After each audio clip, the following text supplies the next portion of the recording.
Hi, this week we learn more about linked lists. So an object store referring to other objects as a view.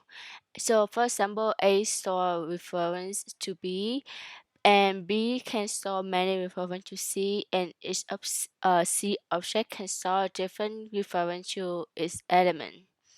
The element of an array of objects initialized as none. So none is a value that does not store or refer to any objects.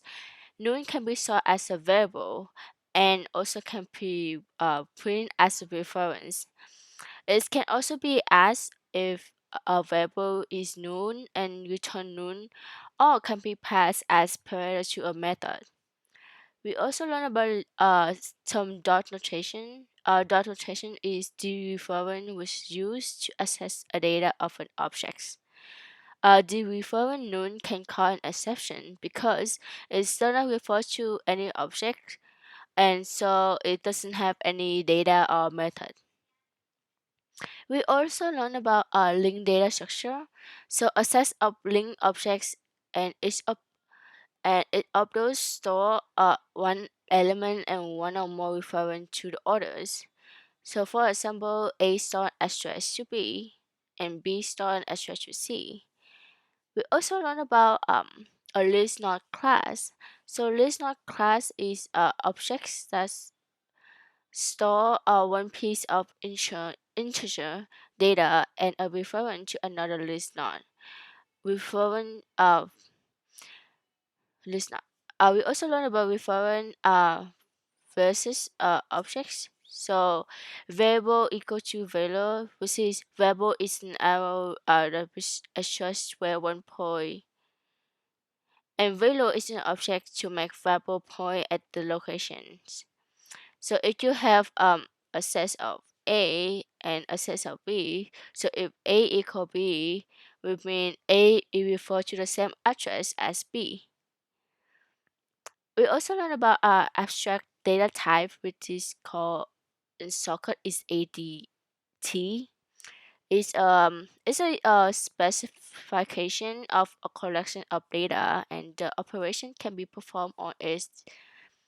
And the reason why is one using more than one kind of a list and queues is some implementation is more efficient and simple in a certain task.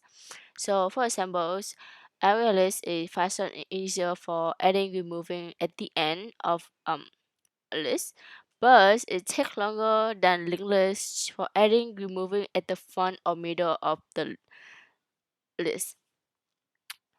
And we also learn abstract class, which is a hybrid between class and interface, is used to define superclass type that contain method declaration and method body. Abstract class contain implementation of common state and behavior that inherit from subclass, and also general behavior declaration that subclass must implement. And we also learn about iterator. Iterator is an object that allow client to traverse the element of a collection, like get the element at the position, remove or change the element up at the positions. So this week the stuff that were posted in Canvas was useful, and I have a little bit of hard time to finish my assignment, which is I didn't fully understand before the video were uploaded. Uh,